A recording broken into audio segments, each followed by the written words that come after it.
मैया की जय।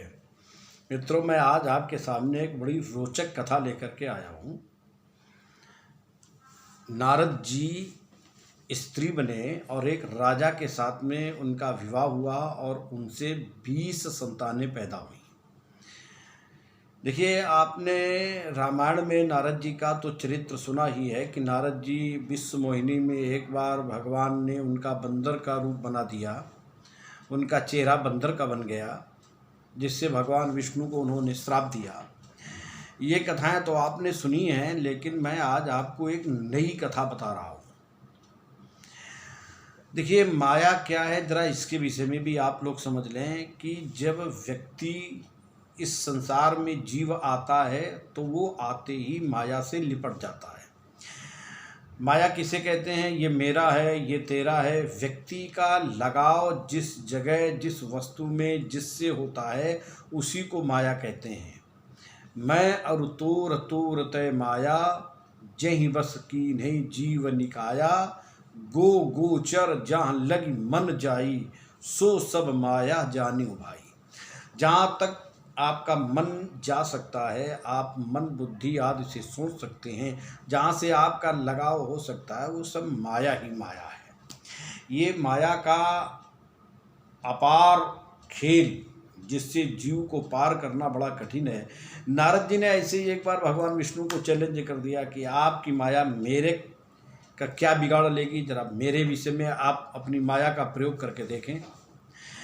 भगवान ने बहुत तेरा समझाया कि देखिए नारद जी, माया बहुत ज़बरदस्त है और बड़े बड़े योगियों को भी अपने तरफ खींच लेती है, इसलिए तुम माया के विषय में जानने का प्रयास न करो। लेकिन जब नारद जी नहीं माने तो भगवान विष्णु ने नारद जी को माया का दर्शन कराने के लिए इनको उत्तर प्रदेश के कन्नौज देश के पश्चिम में एक बड़ा सुंदर तालाब था, वहाँ पर लेकर के गए। साथियों, ये कथा जो मैं आपको बता रहा हूँ, ये कथा देवी भागवत में आई है, देवी भागवत के 6ठे स्कंद में। तो जब वहाँ गए तो एक बड़ा सुंदर सा तालाब था। भगवान ने नारद जी को कहा कि नारद जी, तुम इस तालाब में स्नान करो और इसके बाद में फिर तुम मेरे पास आओ। तो नारद जी उस तालाब में स्नान करने के लिए गए। जैसे ही नारद जी उस तालाब में स्नान करने के लिए गए और नारद जी ने उसमें डुबकी लगाई और लगा करके जैसे ही वो उछल करके खड़े हुए तो नारद जी का वो रूप गायब हो गया और वहाँ एक बहुत सुंदर स्त्री का रूप आ गया।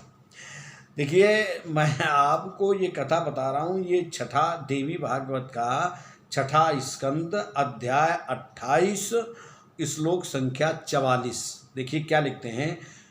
विहाय पौरुषम रूपम प्राप्त स्त्रीत मनुत्तमम, हरिर्गृहीत्वा वीणा में तथा कृष्णा जिनम शुभम। यानी जिस समय नारद जी स्त्री बन गए उस समय भगवान नारद जी के कपड़े आदि लेकर के वहाँ से चले गए। नारद जी को जरा सा भी ये ज्ञान नहीं रह गया कि मैं नारद हूँ, मैं पुरुष हूँ। बिल्कुल भूल गए। माया, इतना प्रभाव माया का पड़ा इन पर, भगवान की इतनी प्रभावशाली माया है कि नारद जी सर्वथा इतने महर्षि अपने को भूल गए और माया के वशीभूत होकर के अपने को स्त्री ही समझने लगे। उसी समय कन्नौज देश का राजा तालध्वज, वो कहीं से आ रहा था शिकार खेलता हुआ, उसकी नज़र इन पर पड़ी तो इनसे उसने कहा कि भाई आप बड़ी सुंदरी हैं, आप चाहो तो मेरे से विवाह कर लो, मैं इस देश का राजा हूँ, आपका विवाह हुआ है कि नहीं हुआ है? तो इन्होंने कहा कि नहीं, मेरा विवाह नहीं हुआ है और मैं आपसे विवाह करूँगी, लेकिन मेरा नाम ही आज तक किसी ने नहीं रखा है। मेरे कौन माता पिता हैं मुझे ये तक नहीं पता है, मैं कहाँ की रहने वाली हूँ ये तक मुझे नहीं पता है। तो राजा ने कहा, तुम इसके विषय में विचार न करो, मैं तुम्हारा एक नया नाम रखता हूँ। तो भगवान ने नारद जी का एक नाम रखा है। क्या लिखते हैं, देखिए, ये अध्याय यानी 6ठ स्कंद देवी भागवत अध्याय 29 का 12वां श्लोक देखिए। तस्याहं वल्लभा जाता प्राणेभ्योऽपि गरीयसी, सौभाग्य सुंदरी ये त्वं नाम तत्व कृतम मम। इसलिए हे देवी, मैं, इसका अर्थ ये हुआ कि मैं तुम्हारा नाम सौभाग्यवती रखता हूँ। भगवान की माया के कारण मोहित हुए नारद जी जब स्त्री बन गए तो राजा तालध्वज के द्वारा इनको सौभाग्यवती ऐसा नाम दिया गया और पालकी पर बैठाल करके इनको अपने रनिवास में भिजवाया और वहाँ जा कर के जितनी भी रानियाँ थीं उनकी इनको पटरानी बना दिया। जब ये नारद जी स्त्री बने हुए उनके यहाँ पटरानी बन गए तो पहले नारद जी के संयोग से, यानी वो राजा तालध्वज और नारद जी के संयोग से 12 पुत्रों को जन्म दिया नारद जी ने। क्या लिखते हैं ये देखिए, अध्याय 29 श्लोक संख्या 29 खष्ट स्कंद देवी भागवत। एवं 12 पुत्रास्य प्रसूता भूप सम्मता मोहितोहम तदा तेषां प्रीत्या पालन लालने। यानी नारद जी के गर्भ से 12 पुत्र क्रमशः पैदा हुए और इसके बाद फिर 8 और पुत्र पैदा हुए। जरा इसको भी देखिए, पुनः अष्ट सुता काले काले जाता स्वरूपिणः ग्राहस्थम में तथा पूर्णम संपन्नम सुख साधनम। ये 30वां श्लोक है, उसी के आगे वाला। इसमें पहले तो 12 पुत्र पैदा हुए, बाद में 8 पुत्र फिर नारद जी के पैदा हुए। कुल मिलाकर के नारद जी के 20 पुत्र पैदा हो गए और वो पुत्र बड़े हो गए, उनकी पत्नियां भी आ गई। तेसाम, अगला 31वां श्लोक देखिए, तेसाम दार क्रिया काले कृता राजा यथोचिता स्नुषा विशस्य तथा पुत्र परिवारो महानभूत। यानी पुत्र और बधुओं से युक्त इनका परिवार बहुत बढ़ गया, उनके भी लड़के पैदा हो गए, यानी नारद जी के नाती भी हो गए। इस तरीके से नारद जी का परिवार जब बहुत बढ़ गया और नारद जी बहुत सुख का अनुभव करने लगे, भगवान ने कहा मैंने तो माया का एक हिस्सा दिखाया है, अब जरा दूसरा हिस्सा देखिए। तो अभी तक सुख का अनुभव होता रहा, लेकिन अब भगवान जब दूसरा हिस्सा दिखा रहे हैं तो दूसरे राजा ने इनके राज्य पर आक्रमण कर दिया। इनके जितने बेटे थे सब मार डाले गए, इनके सारी बहुएं विधवा हो गईं, जितने नाती थे सभी मार डाले गए। तो ये बहुत दुखी हो करके उस रण क्षेत्र में जा कर के बहुत विलाप कर रही हैं, हाय हाय मेरे बराबर कोई अभागी नहीं है और मेरे सारे पुत्र मार दिए गए, मेरी बहुएं विधवा हो गईं, मेरे जितने भी पौत्र थे वो भी सब मार डाले गए, अब मैं क्या करूं।